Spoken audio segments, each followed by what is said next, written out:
We work with so many people from so many different backgrounds. And one of the things that I hear all the time is, I don't want to be that slick presenter or that person who shows up like somebody they're not. And I couldn't agree more, quite frankly. I never, ever tell people to be somebody they're not.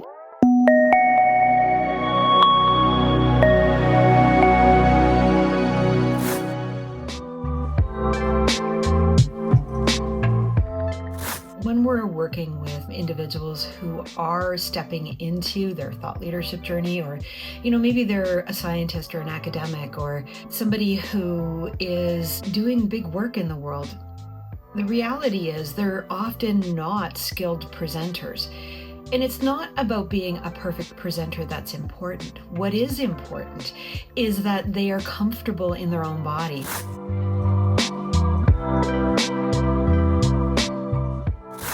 I remember working with this one individual. His name was Brian. Really smart, really smart individual. He was an expert in artificial intelligence and building out behavioral models of humans and why we make some of the decisions that we make. He worked in marketing and analytics and was, super smart and a great guy, but really uncomfortable and awkward generally. He was one of these people who would often trip over his own feet. Quite frankly, it was one of the things I loved about him was that he was very awkward and uncomfortable, but at the same time unaware of it. And it made him endearing in many ways. And as a stage presenter, that can be challenging, right? Somebody who just doesn't have a lot of natural grace. You worry about them literally tripping over their own feet. And as I would watch him on stage, I could see that his whole body would lean sort of to the left and down. But it was actually a part of, again, like I said, what made him endearing. And I pointed it out to him. I showed him what he looked like on stage. And rather than say to him, let's try and fix this, I said to him, lean into it. Be that. That's who you are. Don't try and stand up straight because it's actually not who you are. You would be uncomfortable in that case. And the more that we gave him permission to fully lean into who he was, the stronger his presentation became because he wasn't worried about his body language. We allowed the body language to be natural.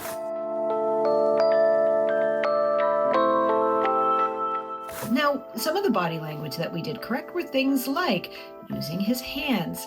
We talk often about use of hands because it engages the audience, but it also engages your brain. Our hands and our hand gestures are very natural. We all use them.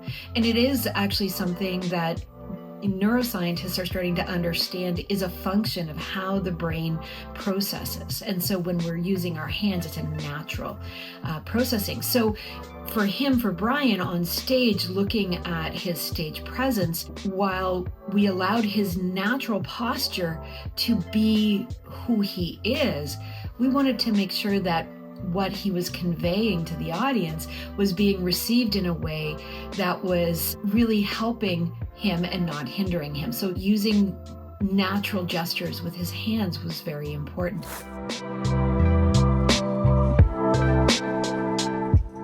Using things like eye contact, where you find one person in the audience and make eye contact with them for 20 or 30 seconds.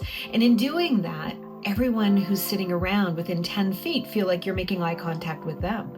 And if you look up into the bleachers, as an example, if there's a second story on that theater that you're in, people up there feel like you're engaging with them and making eye contact. And these are the things that we talk to Brian about. So it isn't about being slick or someone you're not. It's actually about leaning into who you are, choosing to heighten that, to be more of that, but also to know some of the tips and techniques of body language and gesture, even vocalization and inflection, how to use your voice, how to use your body, how to use all of who you are to enhance and deepen the message that you're sending to that audience.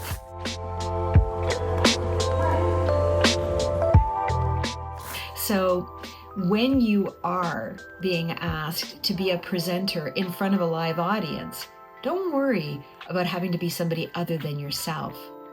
Just learn some of the tips and techniques on how to use who you are to find the heightened version of you, because that's what we connect with.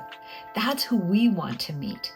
We love to know the person who is on that stage, and we love to see that you are thinking your thoughts in real time and you're giving it to us in the most engaging way possible for you and not for anyone else.